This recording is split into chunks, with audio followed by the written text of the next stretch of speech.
Selamat pagi, selamat sore, dan selamat malam untuk adik-adik Prodi S1 Keperawatan tingkat 1. Di sini kita berjumpa lagi dalam pembelajaran online keperawatan transkultur. Ini adalah pertemuan ke-6 dari saya. Untuk materi kali ini kita akan membahas tentang asuhan keperawatan berbasis sosial budaya.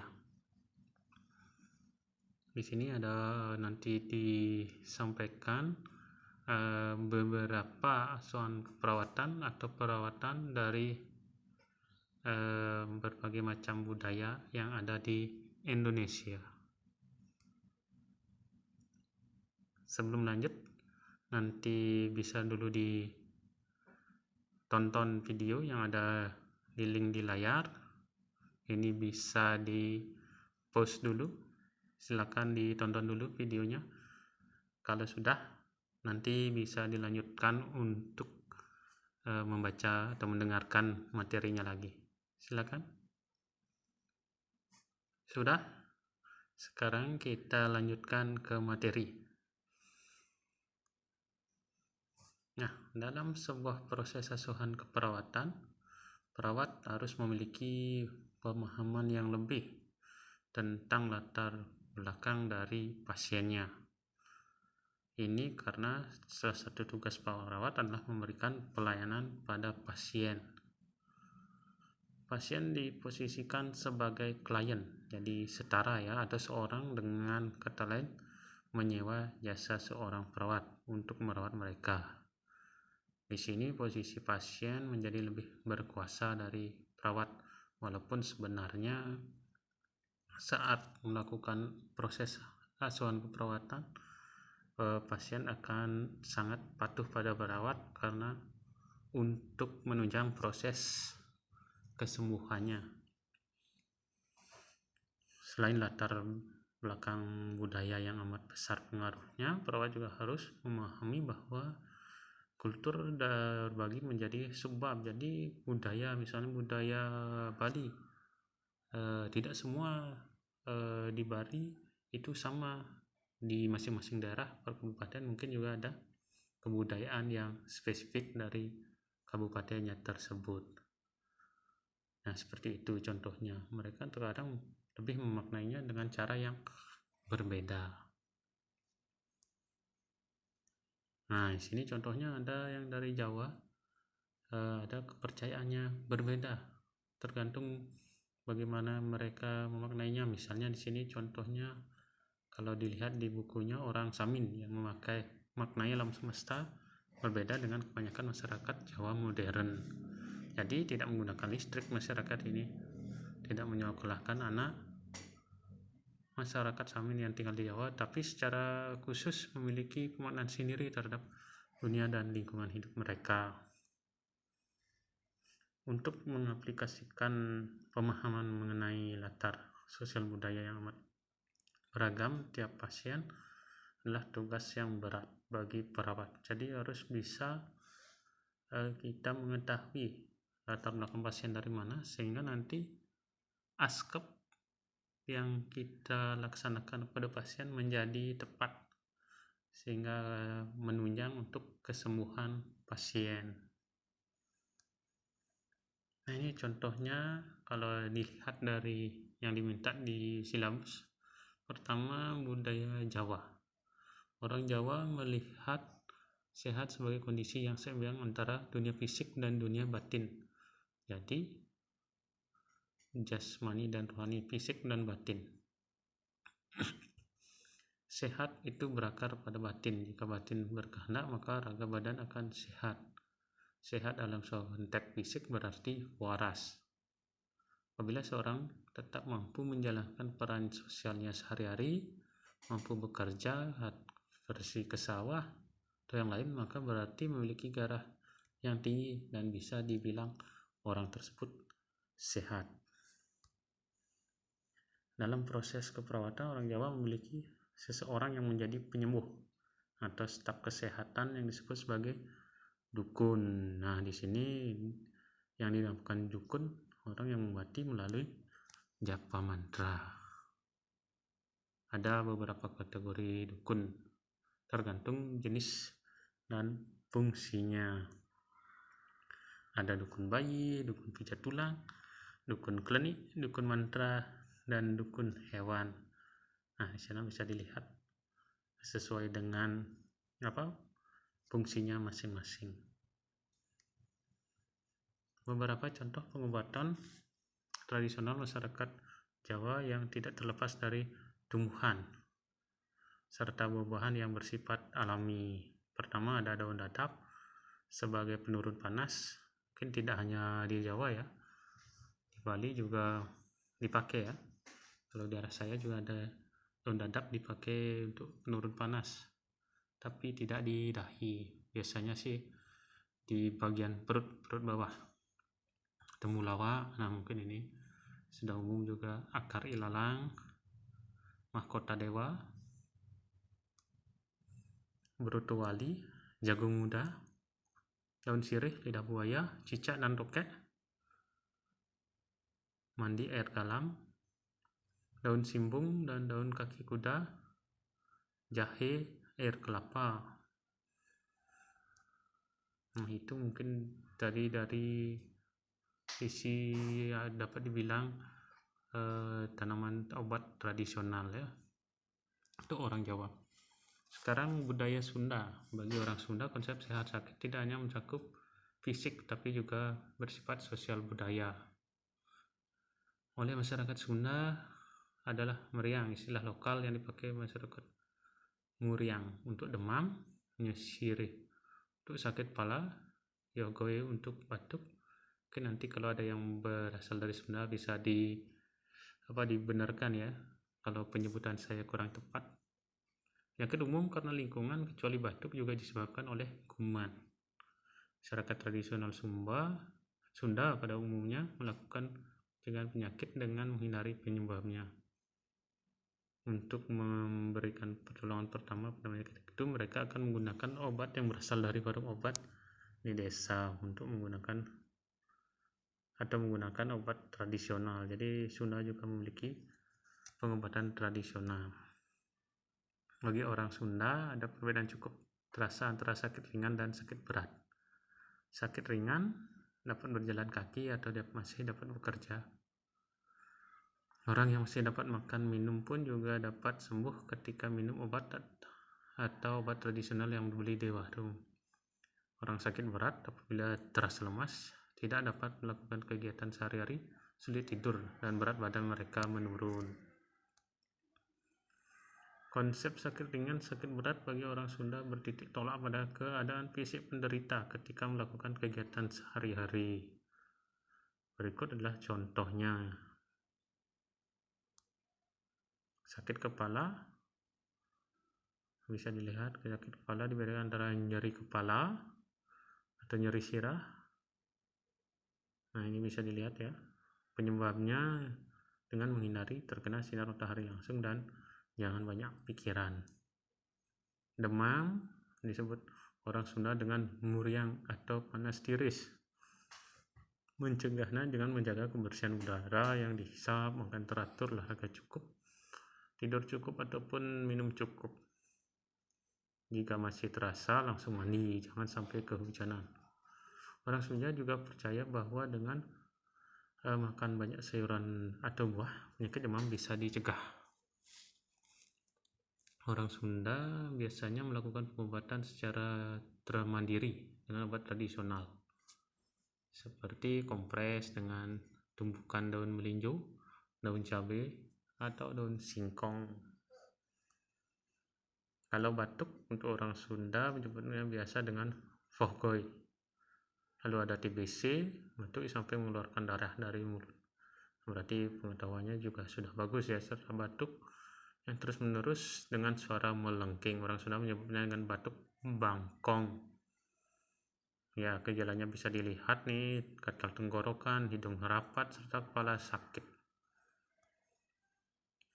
Orang Sunda melihat TBC disebabkan oleh orang yang batuk itu memang menderita TBC paru, sedangkan batuk biasa bangkong disebabkan karena menghisap debu dari tanah kering yang baru tertimpa hujan.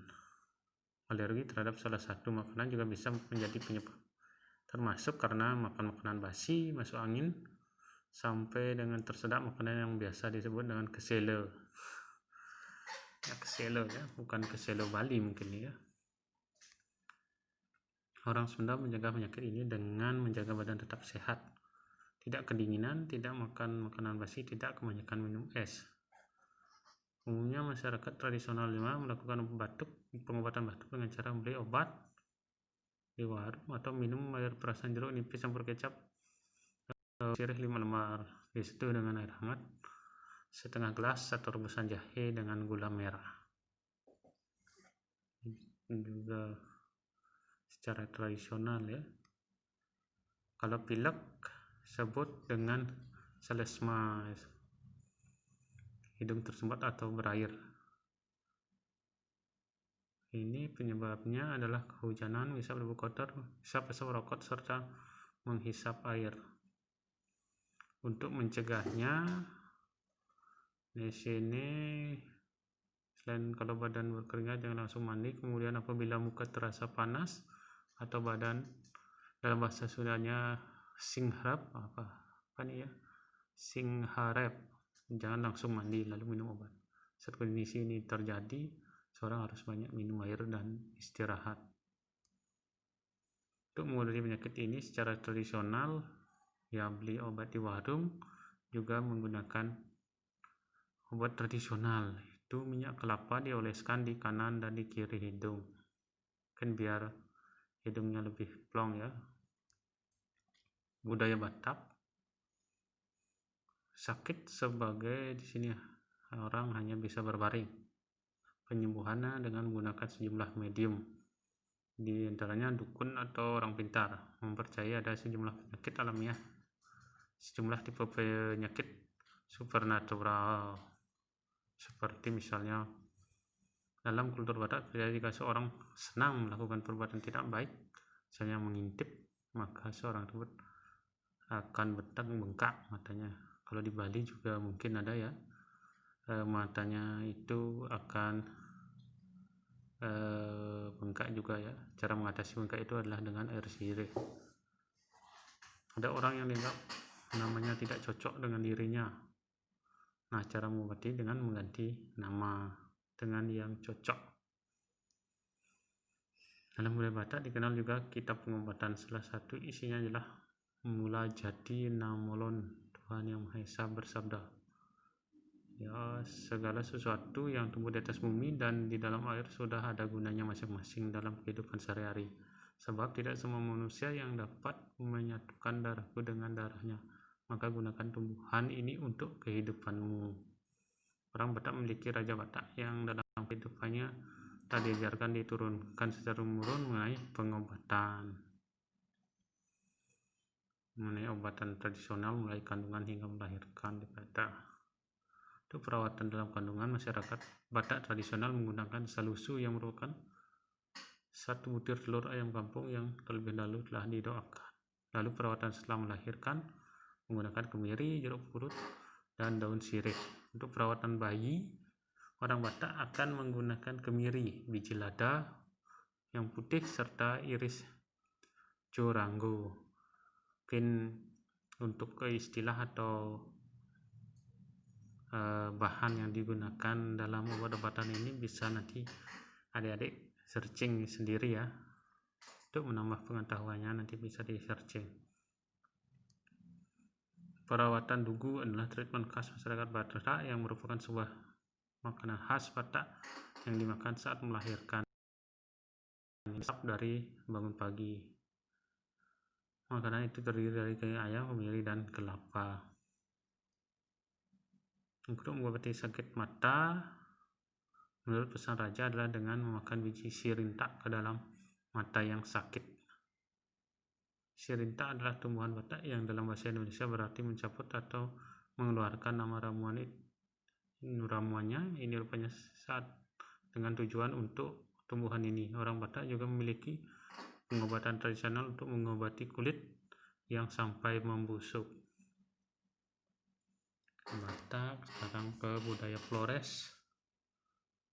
Sakit orang Flores memiliki kepercayaan lokal sudah lestari turun-temurun. Mereka mempercayai kesembuhannya pada seorang medium.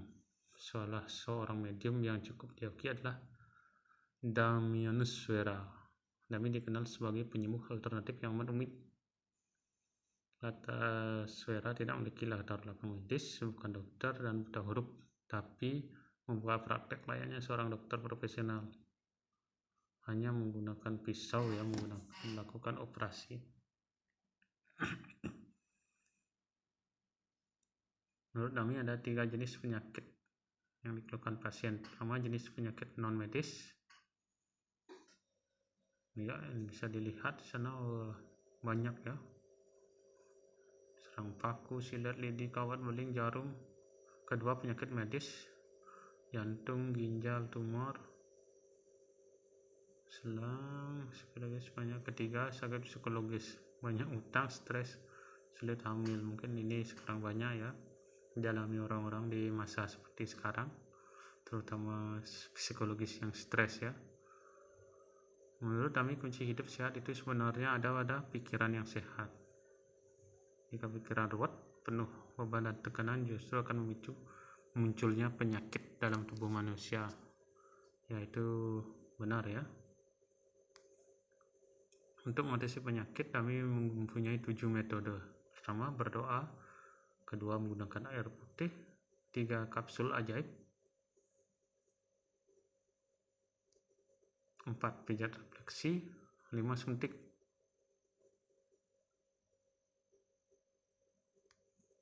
6, telur ayam kampung serta gelas. Itu bisa dilihat 7 operasi. Bedah bermanfaat untuk menyembuhkan berbagai penyakit medis maupun non medis. Mungkin operasi atau bedahnya ini bisa adik-adik searching untuk mengetahui lebih banyak ya. Di sini karena berhubungan dengan budaya, jadi penyampaiannya cukup seperti yang ada di materi saja. Kalau ingin tahu lebih banyak bisa searching lagi ya. Samping itu juga orang Flores juga percaya adanya sejenis kain berwarna hitam yang dipercaya dapat menyembuhkan orang sakit panas atau demam tinggi.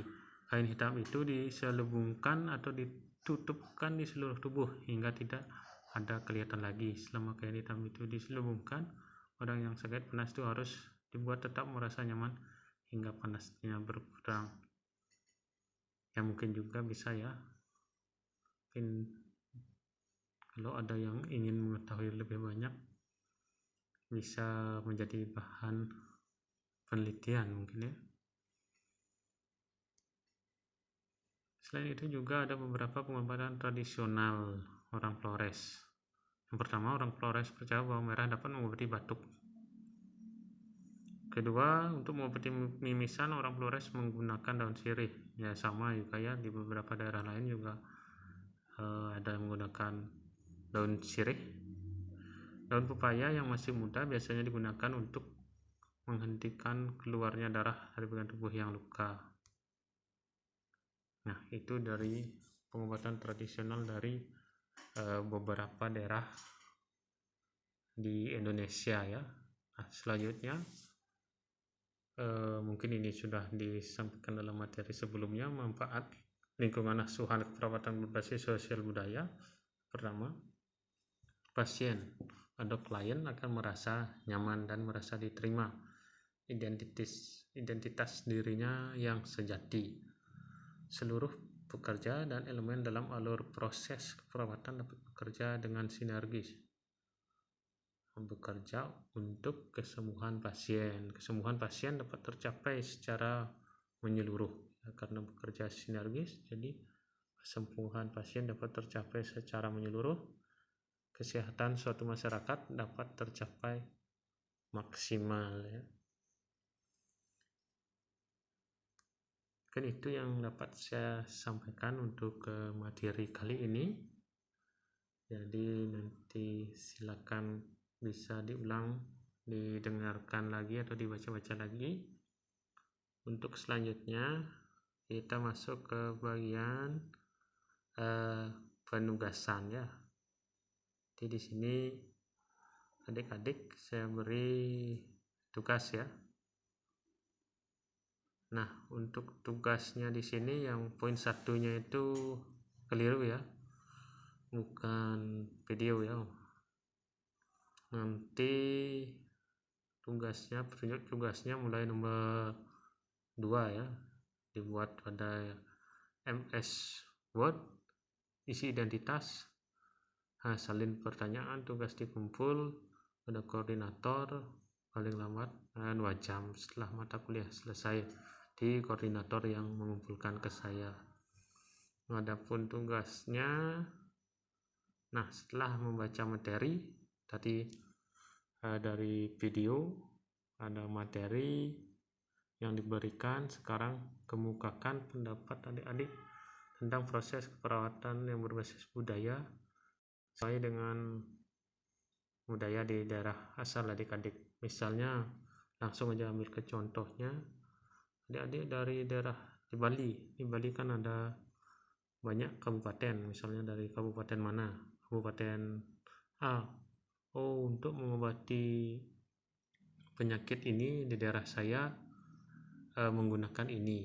Itu misalnya adik-adik bisa ceritakan, beri contoh 3 contoh penyakit yang pengobatannya sesuai dengan budaya di daerah adik-adik masing-masing. Itu ya 3 contoh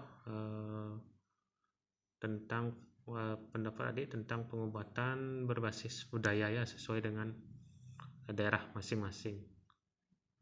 Itu sekian dari saya, terima kasih, tetap jaga kesehatan.